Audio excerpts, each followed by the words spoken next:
Good afternoon, everybody. Welcome to today's Business Spotlight. I'm your host, Todd Rodden. I'm a certified executive and business coach and an Aspire Action coach based here in Southwest Ohio. I think you're going to love our story today with Marcus Celestin. Marcus is the owner of Pink's Windows, supporting the Cincinnati metro area.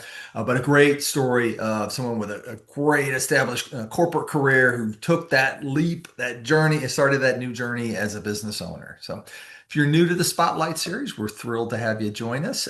We encourage you to hit the subscribe button so you can receive future messages like you're going to hear from Marcus today. So, without further ado, Marcus, welcome to the Business Spotlight. We're thrilled to have you. If you want to take a second, introduce yourself, tell us a little bit more about Pinks and why window cleaning services. Yeah. Well, thanks for having me, Todd. I appreciate it. So, like you said, my name is Marcus Celestin. I am born and raised in the Cincinnati area. I went to school locally here. I went to college where I met my wife at Miami University, just 30 minutes outside the city. I got my first job based here. I was traveling, 80% of the time, but still based in Cincinnati. And I've just kind of never left with each opportunity that's taken me places. Now I have three kids here and I'm married. So not going anywhere anytime soon, but highly local to the Cincinnati area. When it comes to what I'm doing now, so I spent the last decade in corporate America building up a corporate career to the point where I became a COO of an aerospace company. So I'd gotten to kind of a position where I was looking around thinking, I still want more. And I think I had a clear path as to how I could progress in that career. And I just couldn't shake this itch that there was some ownership, entrepreneurship piece of me that I wanted to pursue. So I spent years looking at businesses to buy, mom and pop businesses, here and there. And a lot of them just had a little too much hair on them and just thought, I don't know that I can go personally guarantee debt to purchase that business. Don't know how I would sleep well at night doing that one. And so I just kept looking and looking for businesses for years, probably overanalyzing so much of this. And my wife and I would always talk about if we could just find good home services people to come into our home, we'd open our wallets to these people. If they would do what they said they would do, if they would show up on time, they'd smile, be pleasant to be around, they'd make a killing. And, I decided I wasn't going to go back and get certification to go into HVAC, go into electricians. But one day I signed up for a distribution list and Pink's popped up in my inbox. And I remember opening the email saying the Navy, Pink, marketing, some of the young guys smiling, having fun, washing windows. And I remember kind of flipping it over to my wife saying, what do you think about this? I haven't really thought too much about franchises, but it looks like they're having fun. Might be kind of nice to start something versus going and buying something existing where you do have to secure, a lot of debt. This would be smaller investment to kind of get you going here. What do you think about it? And window cleaning in particular wasn't necessarily the thing that attracted me to it, but what did attract me to Pink's was the fact that they had a proven business model that they had found success with. They were having fun doing it. The marketing was fresh. It took something that was kind of one of those boring businesses and made it a little more exciting.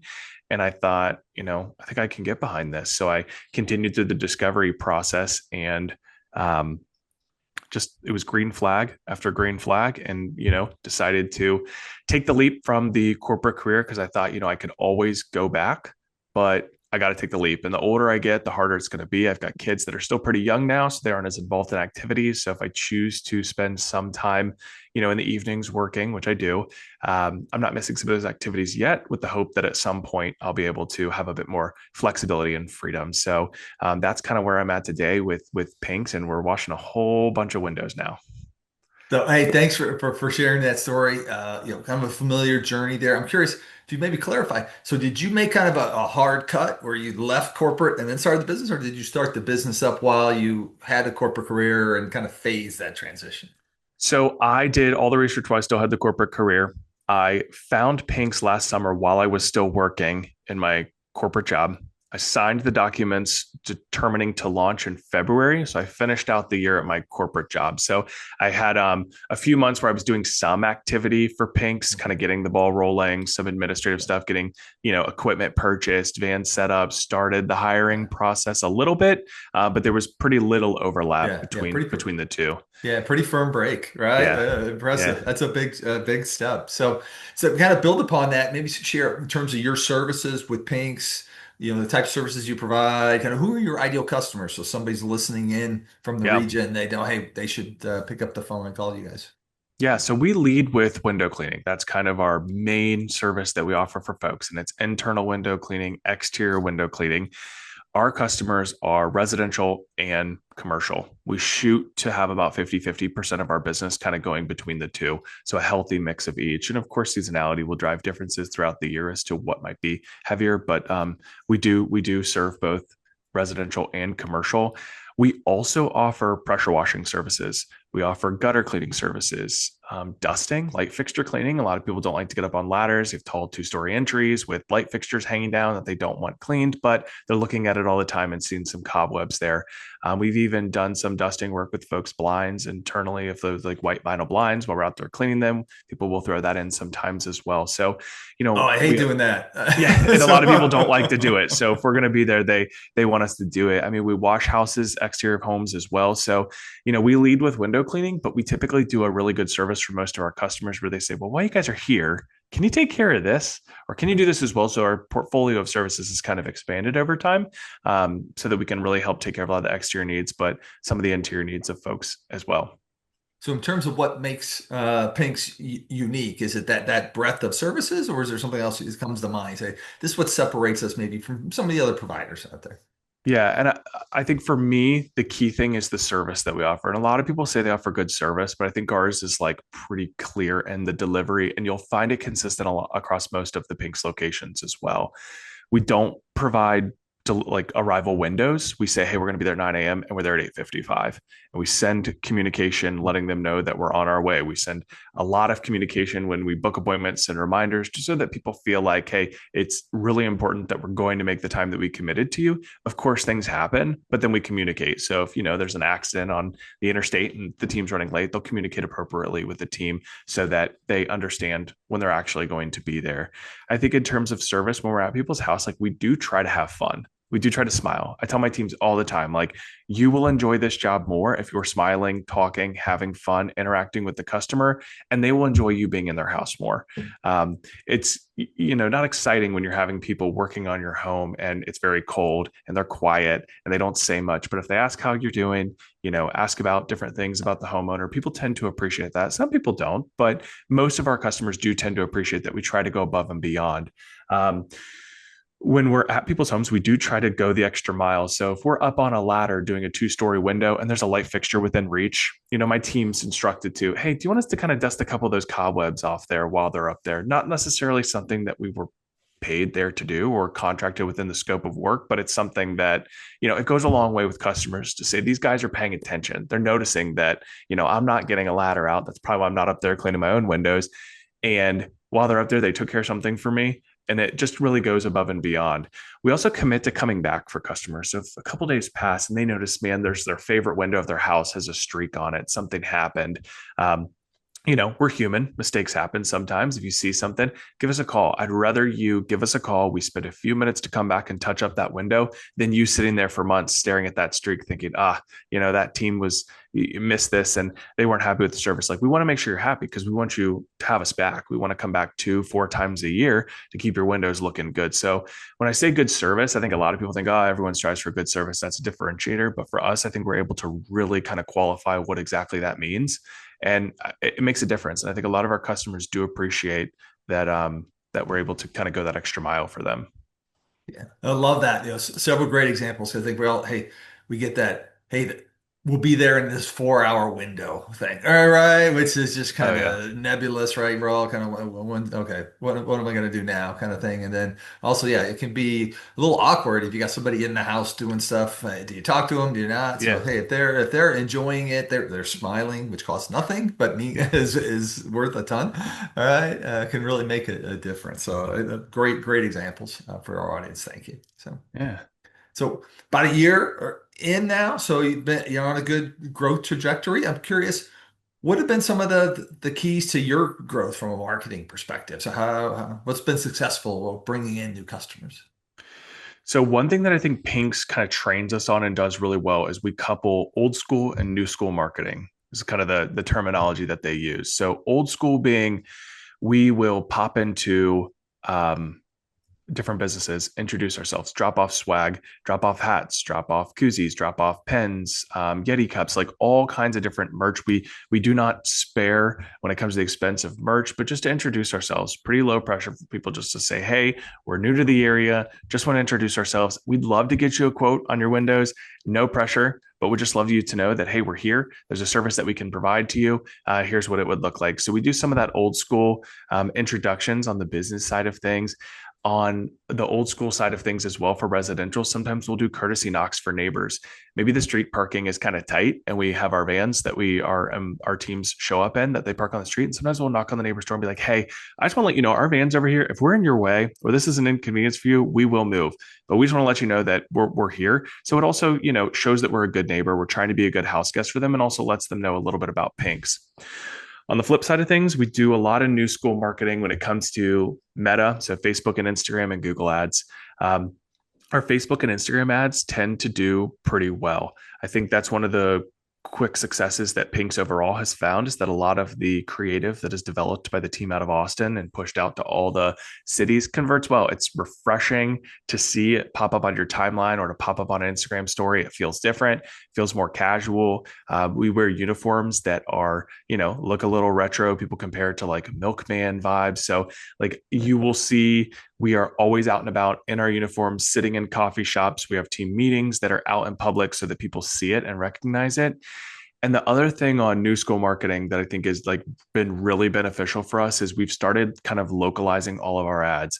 So I take selfie videos in parts of town or on some of our jobs with our vans in the backgrounds, our team working, saying, hey, I'm Marcus, the owner of Pink's Windows Cincinnati. We're out here today cleaning windows, soft washing homes, or getting this house ready for the holidays, whatever, how we kind of tweak the language a little bit. But I filmed it in like downtown Montgomery in Hyde Park Square. People kind of have some familiarity with the background to know this is a local business, locally owned, locally operated, and run by a local team. But they convert pretty well. I think it breaks up a lot of the ads people see of these static photos that are generic of nationwide brands that you might see out there. And we try to like hyper localize it. And then people see me show up to do a quote and they're like, oh, you're real. I saw you on the ads. I've seen them a couple times now. And then you show up to do a quote. And I think it's a nice connection point that helps increase the ability for people to feel comfortable saying, yeah, we want to go with them. We've seen some of those points. So I think we try to couple them both with the old school and new school marketing, but it tends to be pretty successful. I mean, I'll share like anecdotally, I've walked through Kenwood Mall, like big mall in Cincinnati. I've had people stop me saying they've seen our ads. And saying they've seen me specifically, like other places. I was opening the door at a co-working space over on the east side of town a couple of weeks ago, and someone over there like, "You've been all over my Facebook lately." So it's really nice to know that like we do some of the um, outreach online via Facebook, Google. People are seeing our ads, but then when they see us in person, it's just like such a nice coming together for marketing that just makes the ability to close a lot of the business like so much better. So love that blend again of the old school and the new school. Some people Yeah. kind of forget about some of the old school stuff. Still works, right? Right. Yep. Don't forget that. But obviously knowing how to win with social media as well. Yeah.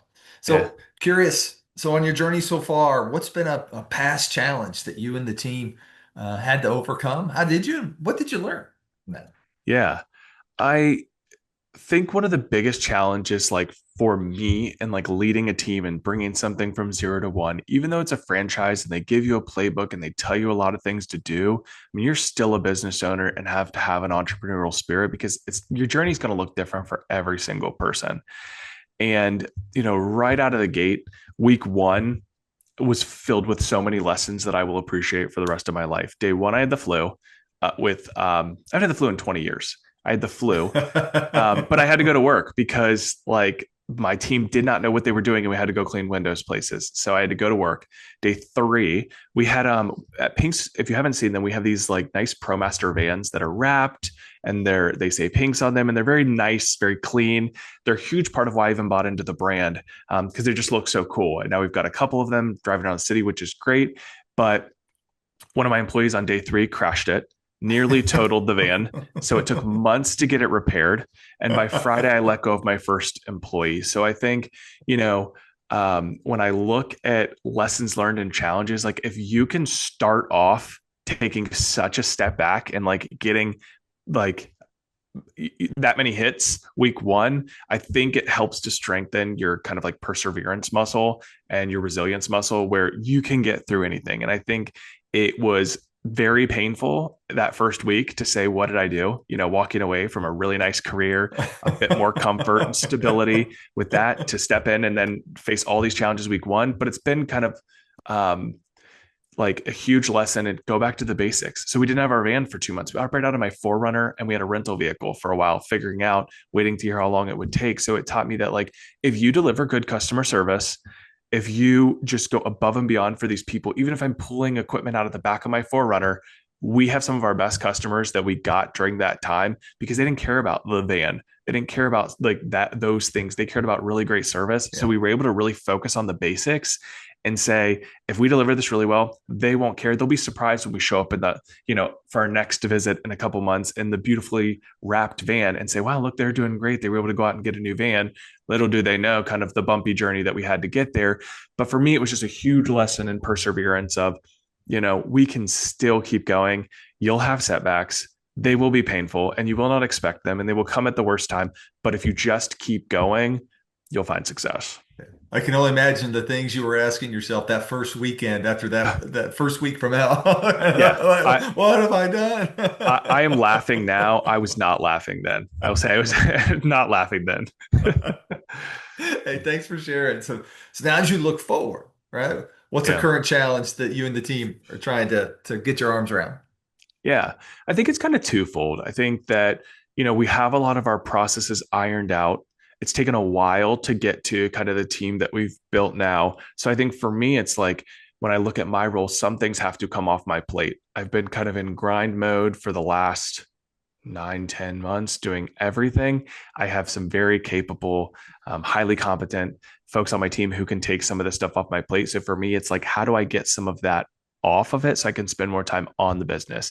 Everyone says that, right? Like, I need to be working on the business, not in the business. Well, the reality is when you're starting a business, like you're doing everything. And I think there's a huge benefit to that because I never could have from day one just been on the business and not in it. I wouldn't have understood it to the extent that I do now. So I think being able to spend more time on the business will help us in the future, have more strategic partnerships, have us with the ability to, focus on things we haven't been able to focus on and making some connections and relationships that we haven't. So I think as we like look forward a bit, I think it's nice that, I'm have a manager stepping into place now to take care of some of the day to day that, I did it a little sooner than I had originally thought I was going to do it, but it's allowed me to focus on some of the things that have become far clearer to me today that are worthy of my time and focus, so that some of the day to day can kind of continue. What that requires of me is to let go of some of these things, right? So for me to put some of this stuff onto my team to say, hey, you guys got to run with this now. Here's these great customers. The importance of delivering great service for them, and I need to let you do it. They'll make some bumps along the way, and some things have happened, and like it's been a little slower. They've missed something, or things happen. But I think for the overall health of the business, it's really important that I'm able to spend more time working on the business than in the business. Well, hey, you mentioned several times team, and hey, Yeah, you've recently hired a manager as well. So, what have been your keys around hiring and developing and retaining your yeah, team, and eventually attracting yeah. strong talent into the business? So we're in my past life before I became a business owner, most of the employees that I had were very much like knowledge workers. It was like very much white collar roles that I had worked with, primarily directly reporting into me. I was involved in spaces where there were a lot of people who were more hands-on labor work. So when I stepped into this, it became a different group to manage, like different expectations, different like pay, different all kinds of different things to manage. So I didn't know what I didn't know when we first got started. So I didn't know like where the bar is to set your expectation. What the business is able to afford, what your pay rate is out there, and but the expectation of your employees is, how can I get them to the point where they care so much about this delivery of excellent service, and find the right people and to put into these roles. And I think there was a bit of time for the first few months of is this what I should expect out of folks in this role? Do I need to pay more to get more? Or do I have some of the wrong folks in some of these roles? And I think ultimately I decided I've got some of the wrong folks in some of these roles.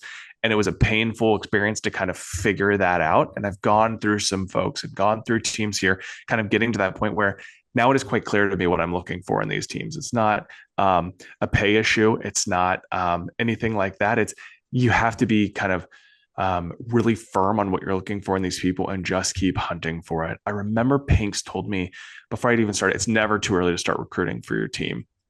I didn't really like necessarily believe that. I'm like, oh, I'll try 3 weeks before. We'll find the folks and we'll put them in place and we'll figure it out.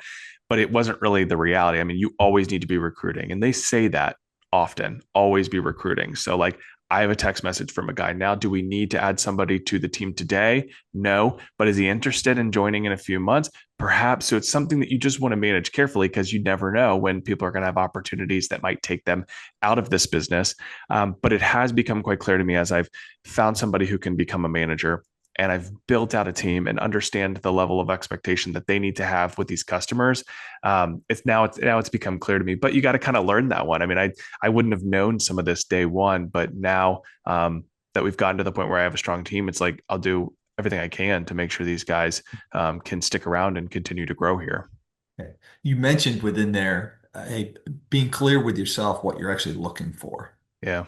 So what are you looking for? I mean, I think it is people who can execute to the level of service that I have. I mean, and I'm so clear with, I say this so often with my team, so there's never confusion on priorities.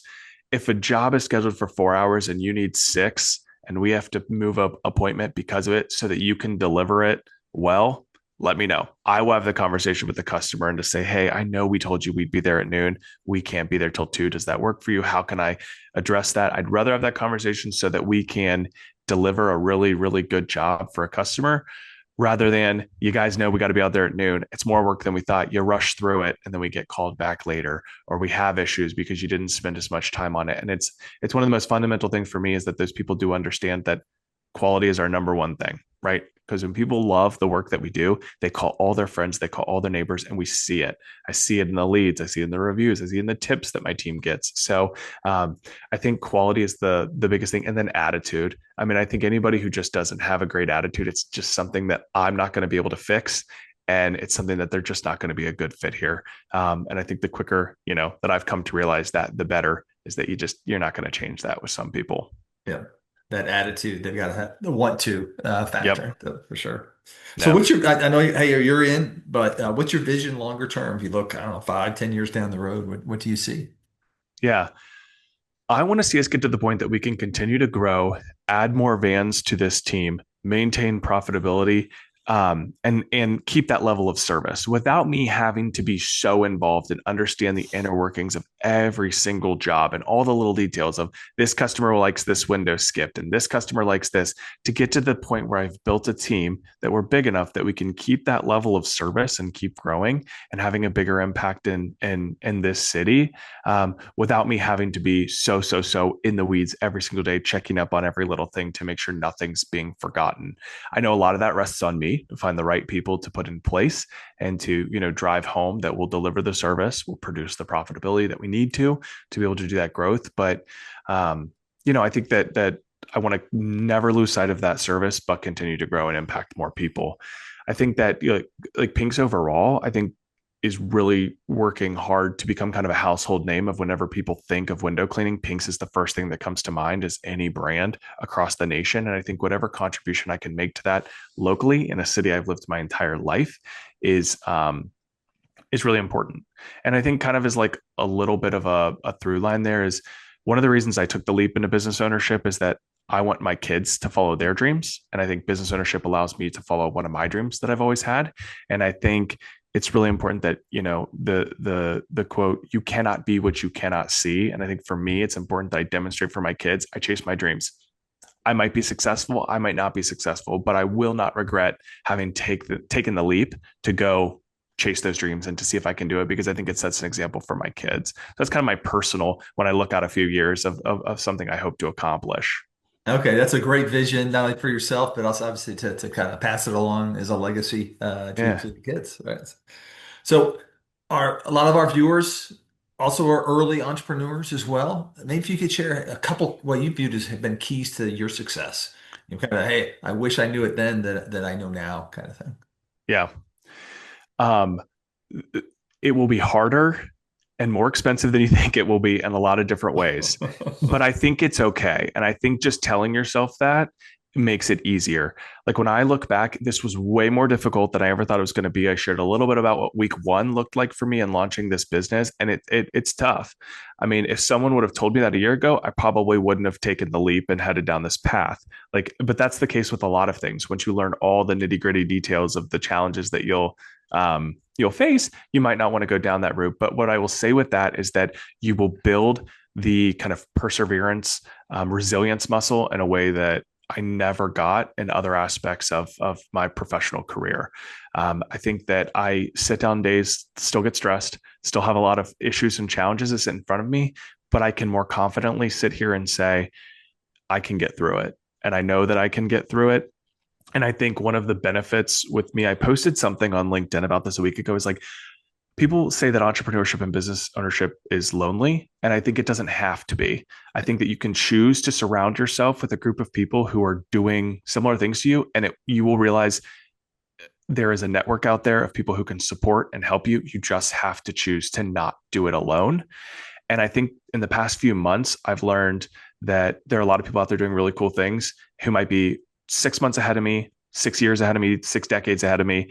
But there are people that I can learn from. And it's one of the reasons I started my podcast, Built in Cincinnati, or Built in Cincy, excuse me, where I talk to other business owners in Cincinnati who are dads, because I want to understand how they are balancing building a business and building a family at the same time. So, I mean, I think the key thing is anybody who's considering entrepreneurship, business ownership of any kind, or just building a career out there and it's intense and you want to provide for your family, but also build something.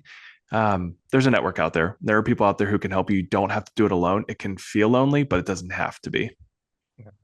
Well, hey, great mention there of the podcast. I encourage the audience to go check that out. So, built in Cincinnati, or built in Cincy, Yeah. right? Is the podcast series. So great, and it speaks to hey, many other folks trying to balance the same things you've been going through as well. What are some of the other best ways for folks to learn more about you and Pinks, or to stay connected with you guys?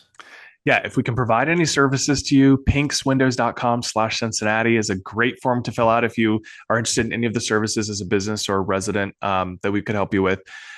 Feel free to check out the podcast, Built in Cincy. You can find me on Instagram at Marcus in Cincy, or on LinkedIn, Marcus Celestin. Those are kind of the couple social media platforms I spend the most time on. I don't have too much extra time to add too many at this point, but if you want to find me, I try to stay active on there, sharing both kind of some dad life content, but also business ownership. And I try to, share some of the real things going on there. Okay. So as we wrap, Marcus, I'm curious, what are you inspired by today? You're inspiring many others. I'm curious, what inspires you?